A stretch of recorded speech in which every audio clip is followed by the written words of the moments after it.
You're considering selling your home without an agent to save on commission. And on the surface, it feels like a very straightforward decision. You list the property, find a buyer, handle the paperwork, and keep more of the profit. It sounds efficient. It sounds like you're in control. But once you actually step into the process, you start to realize that selling a home involves more moving parts than it initially appears. Pricing is usually the first challenge. It's easy to look at nearby listings or recent sales and come up with a number. But pricing a home correctly isn't just about comparing square footage or location. It's about understanding how buyers are reacting to the current market, how quickly similar homes are moving, and how your property fits into that exact moment. If your price is too high, you risk losing momentum entirely. If you price too low, you may leave value on the table without even realizing it.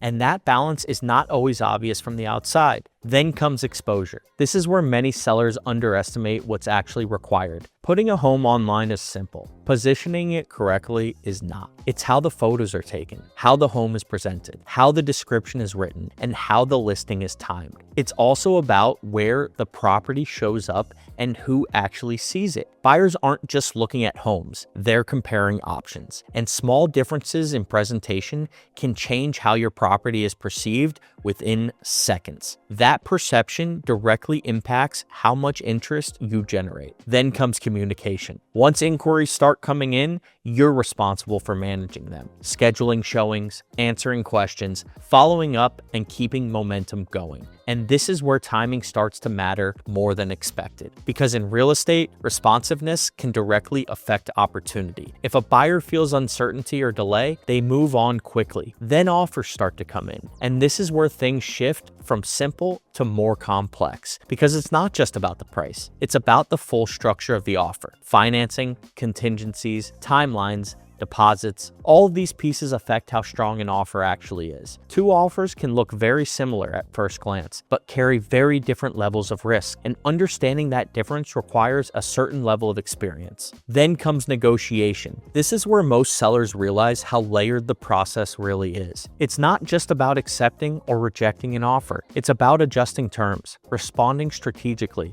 and knowing when to push and when to hold. Every decision you make here affects how the deal moves forward, and small missteps can change the outcome more than expected. After that, you move into the contract phase, and this is where coordination becomes critical. Inspections need to be scheduled and reviewed. Appraisals need to align with the contract price. Timelines need to be tracked carefully, and all legal documents need to be handled correctly. At this stage, it's less about marketing and more about management, keeping everything on track, making sure nothing is missed, and navigating issues as they come up. Because even well-structured deals can shift during this phase, and how those shifts are handled often determines whether the deal closes or falls apart. There's also a mental side to the process. Many sellers start out confident, thinking they'll handle everything themselves, but as the process unfolds, it can become more time-consuming and more detailed than even expected. You're not just making one decision, you're making a series of decisions,